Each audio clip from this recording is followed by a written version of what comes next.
Okay. You're saying they're brainwashing. Okay, you're saying these people that are experts in brainwashing is using the Department of Education to brainwash our children. Yes.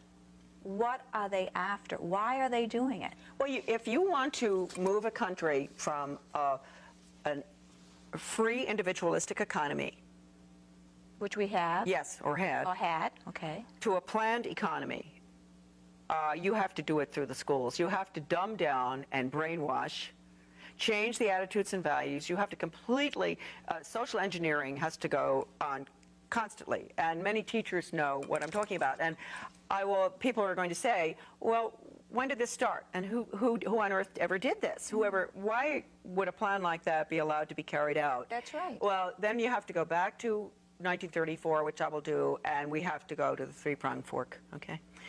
So I do think that the watershed year, although you can go back to the early part of the century when the Rockefeller Foundation and the Carnegie Corporation were deeply involved in education, and that it was decided then that Carnegie would deal with the international part and Rockefeller domestic. They commissioned the American Historical Association to put together a study of the social studies, and they came up with lots of volumes, but I have one little volume, Conclusions and Recommendations for the Social Studies. And basically that little one is an original book. I wish I'd brought it with me.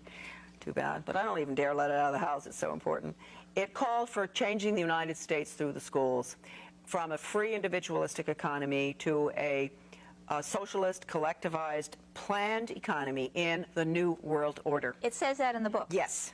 And that book was written when? In 1934. By who? It was the Carnegie Corporation paid for it. The American Historical Association put it together. And can people get that book in the library? No. No? No, they can't. They were very instrumental in getting the Elementary and Secondary Education Act passed, which, as I said before, changed education from knowledge, content-based, academic, to performance-based behavior.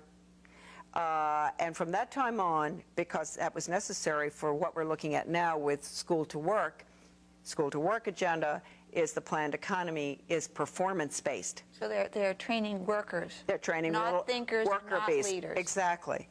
At that time, you had a general, Buck Chisholm, a Canadian general psychiatrist, who was a very close friend of Alger Hiss's. And he gave a speech in 1945 to the World Health Organization, which basically recommended getting rid of the conscience. Wow. Yes. And he said we would do it through the schools. We would retrain the teachers to be little psychiatrists. He said it is an international system they're looking at. They're going to change the behavior of the children. They're going to change the teachers' training. They're going to do everything. He told them everything. And they didn't believe him? No, they just let, well, you know what goes on.